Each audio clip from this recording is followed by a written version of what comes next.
Dan selanjutnya kita ke perkotaan. Pasca jatuhnya papan reklame di jembatan penyeberangan di Pasar Minggu pada tahun 2016 lalu, hingga kini masih ada sejumlah JPO yang terpasang papan iklan dengan ukuran besar dan menutupi JPO.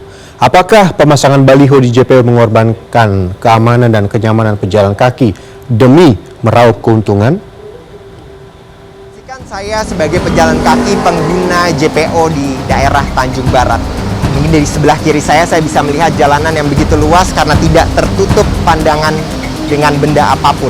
Tapi kalau kita lihat di sebelah kanan saya, ini ada papan besar yang menutupi JPO ini, yakni di daerah Tanjung Barat. Kita lihat bagaimana papan ini hampir menutupi seluruh jembatan penyeberangan orang yang ada di wilayah sini begitu. Apalagi pemasangannya juga, ini saya sendiri bisa melepaskan kawat yang ada di sini. Kita melihat bagaimana pemasangan yang mungkin tidak cukup rapih begitu, yang berpotensi berbahaya bagi pengguna pejalan kaki. Apalagi kalau kita lihat di daerah sini tidak ada kamera pengintai ataupun CCTV yang ada di jembatan penyeberangan ini. Berbahayakah jembatan penyeberangan ini bagi para pejalan kaki dengan adanya papan iklan sebesar ini? Kadang-kadang sih iya ya, soalnya kan kadang ininya mati ya, lampunya mati. Terus kalau malam itu kan sepi juga kan. Kalau bisa sih agak diturunin dikit aja. Jadi biar kita nyaman juga kan. Kalau lampunya mati, pas mati baru saya agak khawatir ya. Kalau lampunya terang sih ya enggak juga. Karena pernah juga sempat mati. Betul. Nah itu yang serem memang. Pernyataan tegas juga disampaikan oleh Ketua Koalisi Pejalan Kaki Alfred Sitorus yang menyatakan bahwa Pemprov DKI Jakarta tak akan kekurangan pemasukan jika taat kepada Perda DKI Jakarta nomor 8 tahun 2007 tentang ketertiban umum yang secara tegas melarang iklan atau reklame terpasang di JPO. Selain mengganggu pandangan pejalan kaki yang melintas di JPO, keberadaan papan reklame besar ini juga akan menyebabkan konstruksi bangunan sangat rentan bahaya jika terkena terpaan angin yang kencang. Nah, kita akan coba tanyakan langsung kepada Ketua Koalisi Pejalan Kaki, Mas Alfred Sitorus gitu ya. Oke, Mas Alfred, ini kita lihat nih ada papan reklame, papan iklan sebesar ini gitu ya, di JPO Tanjung Barat. Nah, kalau kita tanyakan sebenarnya seberapa mengganggu bagi masyarakat ini ketika berjalan kaki melintasi JPO ini dengan adanya papan ini, Mas? Mengganggunya secara langsung itu tidak terlihat. Tapi dalam statusnya dia bahaya, itu sangat bahaya bagi pejalan kaki. Gitu. Kenapa?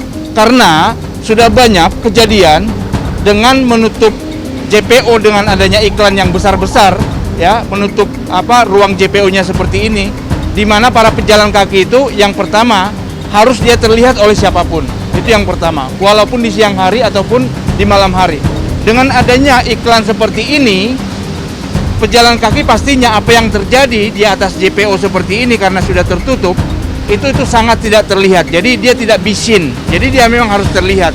Nah, disitulah sebenarnya konsep ketika fasilitas umum itu di mana pejalan kakinya itu dia harus terlihat oleh siapapun. Oke, Mas Alfred, ini kalau kita lihat sendiri langsung bagaimana dari papannya ini tentang pemasangannya ini dengan kawat, lalu kemudian ini besi yang hanya seperti ini. Nempel ke hand grip ya. Nempel ke hand gripnya, lalu kemudian kabel listrik yang juga seadanya begitu. Betul. Ini menimbulkan bahaya juga, apalagi nanti kalau ada bencana seperti angin besar begitu, seperti apa? Nah, itu yang kami dapat laporannya di Koalisi Pejalan Kaki, itu sudah sejak lama sebenarnya banyak para pejalan kaki yang tersengat listrik ya. Saya juga mengalami itu di Sudirman dulu. Itu railingnya seperti ini, itu teraliri listrik. Kami tidak tahu dari mana sumbernya itu, tapi ketika kita pegang itu ada listriknya dan itu juga sangat membahayakan para pejalan kaki.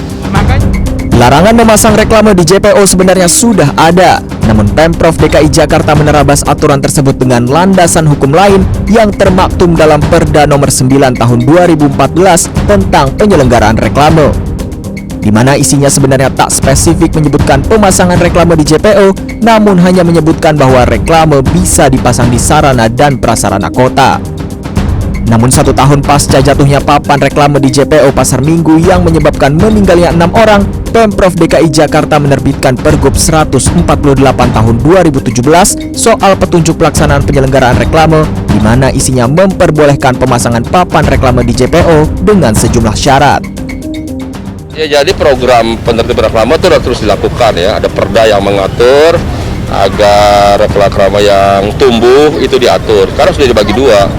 Reklame itu melalui LED ya, yang menempel di dinding atau di bangunan-bangunan. Tidak boleh lagi di reklame yang tiang tumbuh ya. Namun di tempat-tempat khusus, di tempat-tempat lain memang diperkenankan reklame tiang tumbuh. Jadi dibagi. Sudah ada zona di mana harus ada reklame dengan tiang yang tumbuh atau dengan yang pakai LED. Pemprov DKI Jakarta memastikan untuk terus melakukan penertiban kepada pemasangan reklame. Hal ini tentu harus dilakukan untuk menjamin keamanan dan kenyamanan para pejalan kaki yang melintasi JPO dengan adanya papan reklame ini. Tim Liputan CNN Indonesia.